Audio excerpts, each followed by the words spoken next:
Fala Disnéfilos, eu sou o Rafael Nunes e hoje, para entrar no clima de mais uma série que está estreando no Disney Plus, dessa vez sim produzida pela Pixar, vamos falar de uma das animações mais clássicas e mais aclamadas desse estúdio. O público ama, a crítica adora, mas será que eu também gosto? Bom, para saber a minha opinião sobre esse filme, primeiramente eu peço para você se inscrever no canal, deixar o like nesse vídeo e me seguir nas minhas outras redes sociais, tá bom? E agora, sem mais delongas, vamos pro que interessa. Roda a vinheta.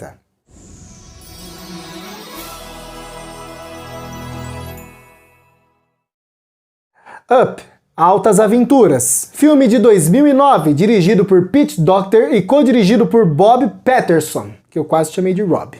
Up é mais um daqueles filmes da Pixar que tem uma daquelas premissas absurdamente loucas, né? A Pixar veio numa crescente nesse sentido, começando com um negócio já nem tão normal assim, que era e se os brinquedos tivessem vida? E aí ela foi evoluindo até chegar em coisas cada vez piores, entre aspas, né? Não piores de ruim, mas piores de absurdas, como por exemplo, e se os carros tivessem vida? Ou a própria história do rato que virou um cozinheiro em Paris, e agora a gente tem essa casa que flutua com balões, né? Pelos motivos que você conhece assistindo o filme. E todas essas coisas absurdas que envolvem a história de Up, Altas Aventuras, exigem do público um pouco mais de suspensão da descrença. É interessante porque normalmente quando a gente fala de animações, a gente tende a ser um pouco mais amigável nesse sentido com os filmes, afinal em animações é mais fácil mesmo você relevar algumas coisas um pouco absurdas das leis da física, por exemplo, né? É só ver animações aí pra televisão como Tom e Jerry, Pica-Pau, que os caras caem lá dos quintos dos infernos no chão e se levantam como se nada tivesse acontecido, ou vira papel sulfite, essas coisas erradas aí.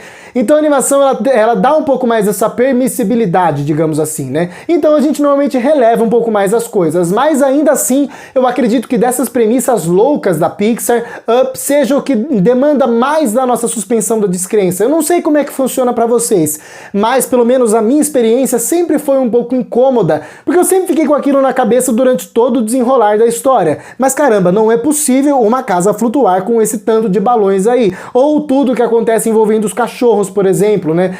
As coleiras que permitem que eles falem e todas as outras coisas que eles fazem, né? A animação permite? Permite, mas eu acho que a coisa não combina muito bem com o estilo mesmo de animação da Pixar, sabe? A Pixar sempre buscou uma coisa mais, entre aspas, realista, né? Nem sempre, mas ela dá uma buscada nisso de vez em quando. E o próprio Up, ele é um filme com os pés no realismo, ele não é um filme tão viajado assim, e apesar dele jogar na nossa cara esses elementos mais fantásticos, digamos assim, esses elementos mais exagerados da animação desde o começo, ainda assim pra mim é um pouco incômodo. Talvez seja um dos poucos pontos negativos de Up, uma das poucas vírgulas que atrapalha ligeiramente a minha experiência. E eu não posso nem dizer que isso é um demérito do filme, talvez isso seja uma implicância minha, afinal isso aí tá no pôster, isso aí tá na sinopse do filme, o filme inteiro gira em torno da casa flutuando e dos cachorros que falam, né? Então a gente não pode, eu não posso falar que isso é um erro do filme, porque o filme gira em torno disso. Mas que é uma coisa que me incomoda e eu não poderia deixar de falar isso. É por isso que eu tô começando essa crítica, justamente por esse ponto. Talvez Up, Altas Aventuras também, levando em consideração os longas de Pete Docter, seja o que tenha o ritmo menos fluido. Eu sinto que na virada do segundo pro terceiro ato,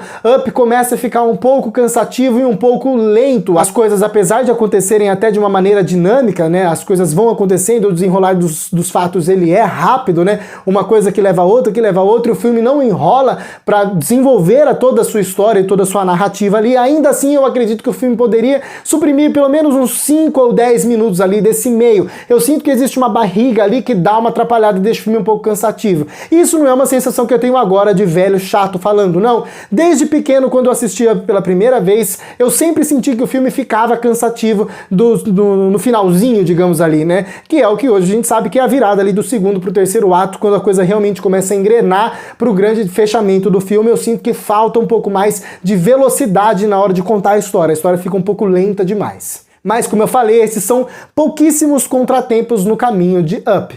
Up, com certeza, é um filme aclamado e amado por público e crítica, porque merece. É um filme sensacional e incrível. A gente já deve começar falando pela excelente, marcante e emocionante história que o filme conta, né? Não só a trama do filme em si, tudo que envolve o Carl com o Russell e até lá no Paraíso das Cachoeiras com os cachorros e com o Charles Muntz, mas também todo o passado dos personagens, né? Você percebe que cada um desses esses personagens têm um passado, entre aspas, traumático. O filme trabalha isso muito bem e com um roteiro excepcional. Todos os diálogos são sensacionais e deixam muito claro o sentimento de todos os personagens. E é muito bonito como Up nem precisa sempre dos diálogos para transparecer certos sentimentos e para deixar claro o passado de alguns personagens. O passado do Russell talvez seja um passado que é um pouco mais trabalhado nos diálogos, né? Ele conta pro Sr. Frederiksen o que aconteceu no passado dele, mas é bonito de ver como ele não conta claramente, ele não fala, ah, Sr. Frederiksen, meu passado é esse. Não, ele comenta coisas do dia a dia dele. E aí, com esse comentário que ele faz, no olhar do Sr. Frederiksen, na atitude do Sr. Frederiksen, você percebe que ele captou a mensagem. E a gente capta a mensagem junto com ele. E isso é maravilhoso de ver. Lindo também é de ver como o filme conta a história do passado do Sr. Frederiksen com a Ellie. Com certeza se tornou um dos momentos mais icônicos da história do cinema e da história da Pixar, sem dúvida. Extremamente bem contado, sem nenhum diálogo, né? Eles usam muito da música, da própria fotografia, da animação, digamos assim, com o uso das cores e dos planos para comunicar os sentimentos que o filme queria passar durante toda essa narração visual do que aconteceu com os dois personagens, vou chamar assim, né? E é maravilhoso, é bonito de ver, e com certeza um dos destaques dessa cena é a trilha sonora. A cena ela é belíssima visualmente, a história é muito bonita, então é fácil da gente se cativar pelo que acontece, mas sem uma trilha sonora tão bonita e tão bem feita do Michael Giacchino, a gente não teria tanto impacto assim nessa cena, né? E é interessante o jeito que a trilha sonora interage com a história, não só nesse momento, mas em todo o filme. Durante todo o filme você tem o mesmo tema, a mesma musiquinha, digamos assim, mas às vezes com um ritmo diferente, com uma tonalidade diferente, com uma sonoridade diferente, com instrumentos diferentes. Pra quê? Pra passar as emoções diferentes. E é interessante porque a trilha sonora nunca tenta forçar nenhuma emoção. Ela tá sempre ali preenchendo as cenas muito bem, ajudando a evocar os sentimentos que o filme quer transparecer, mas nunca forçando eles. O filme como um todo é emocionante, independentemente da emoção, quando é um momento mais tenso, quando é um momento mais triste, quando é um momento mais alegre. Todo o conjunto da obra é emocionante e a trilha sonora só ajuda a compor isso de maneira excelente, né? Então não é aquela trilha sonora invasiva, apelativa, muito pelo contrário, é uma trilha sonora competente e belíssima. Maravilhoso trabalho, não à toa recebeu o Oscar. E se tem um adjetivo que a gente pode dar para Up, além de todos esses que já foram mencionados anteriormente, é que o filme é extremamente cuidadoso com os seus detalhes. O filme é extremamente detalhista, né? Em todos os quesitos, né? No que ele vai contar pra gente no momento exato. Cada detalhe da história tá ali por algum motivo e vai servir para alguma coisa no final, o que é muito bacana. Então o filme ele toma cuidado com essas coisas.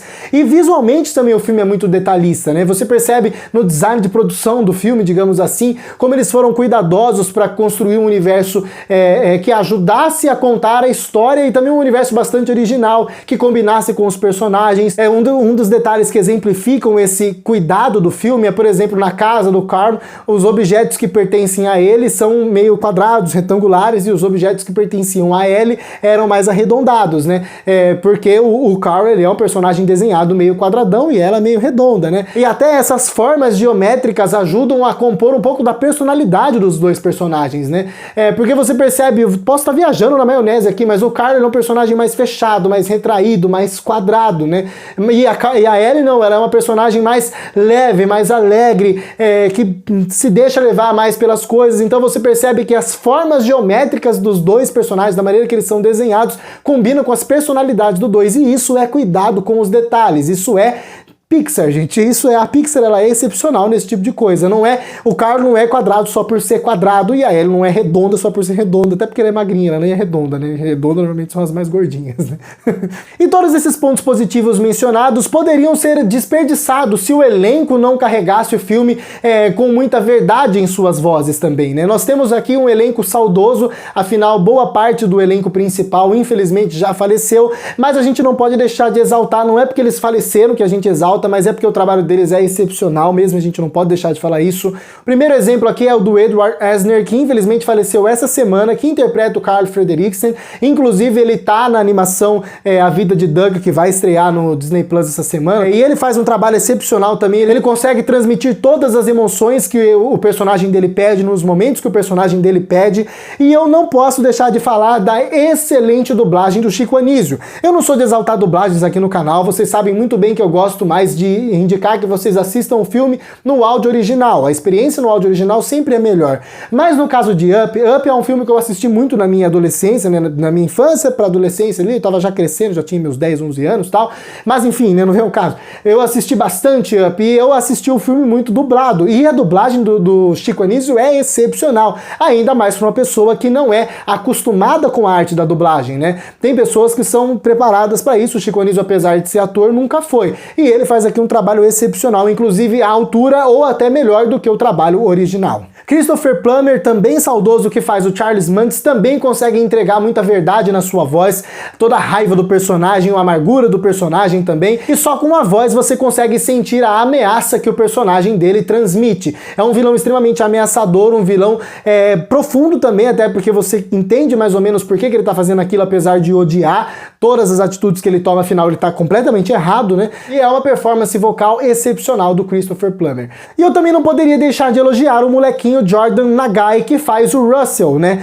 Perto de grandes vozes desse nível, desse naipe que ele tinha trabalhando com ele poderia ficar um pouco ofuscado, mas não, ele consegue também transmitir todos os sentimentos do personagem dele. E que personagem bacana também que é o Russell, né? Ele é um personagem interessante, afinal ele é bastante irritante e chatinho, mas o filme consegue fazer a gente simpatizar por esse personagem, afinal a gente conhece ali tudo que ele passa, né? E apesar de ser chatinho e irritante, ele é carismático, ele é divertido, ele tem uns momentos engraçados, momentos emocionantes dele também, então é legal esse contraste que existe dentro do personagem. Gosto bastante do personagem, apesar dele ser irritante, né? É muito interessante isso. Por isso, de maneira geral, Up, Altas Aventuras é um filme delicioso, uma aventura deliciosa de acompanhar, extremamente emocionante e fofa, talvez seja um dos filmes mais fofos da Pixar, com certeza. No meu ranking da Pixar, ele não tá entre os melhores, inclusive eu não acho nem que ele seja um dos melhores filmes do próprio Pete Docter, né? Eu acho que os outros trabalhos dele são melhores do que Up, mas não que Up seja ruim, né? Up não deve nada, é que os outros são os outros, né? Monstros S.A. Divertidamente e Soul, não tem como competir, né? Mas Up ainda assim é um filmaço emocionante, lindo, com muita história pra contar, com muito exemplo pra dar, com muita emoção pra transmitir. Por isso, tudo que eu falei pra Up, eu dou uma nota 9. E agora eu quero saber a sua opinião. Você concorda comigo? Discorda? Entre os seus filmes favoritos da Pixar, onde estaria Up? Ele estaria entre os que você mais gosta? Não estaria lá? O que você acha sobre o filme? Concorda com a minha nota? Qual a sua nota? Todas essas opiniões, comenta aqui nos comentários. Eu sempre gosto de ler a opinião de vocês, tá bom? Vamos debater sobre o filme. E se você gostou desse vídeo e gosta do conteúdo que eu faço nesse canal, se inscreve e ative o sininho para receber as notificações dos próximos vídeos. Lembrando que Doug Day está estreando no Disney Plus e em breve eu vou fazer um vídeo também comentando um pouco sobre essa série aí, o que eu achei dela. Eu tô mais empolgado para essa série do que para Monstros no Trabalho, por exemplo, afinal, em Monstros no Trabalho nós temos só a Disney fazendo cagada. Aqui em Doug Days, apesar de ser um negócio mais simplesinho, é obra da Pixar. E quando é a Pixar que tá fazendo, não tem erro, né? E se você gostou do vídeo, também te peço para deixar o like aqui, que me ajuda pra caramba. Se não gostou, pode deixar o dislike, só não sair daqui sem marcar uma dessas duas opções. Se você gosta do conteúdo que eu faço, te convido a me seguir nas minhas outras redes sociais que estão aparecendo aqui embaixo, por lá tem mais conteúdo e conteúdo diferenciado pra vocês, tá bom? E muito obrigado a você que assistiu mais esse vídeo até o final. Até a próxima e falou!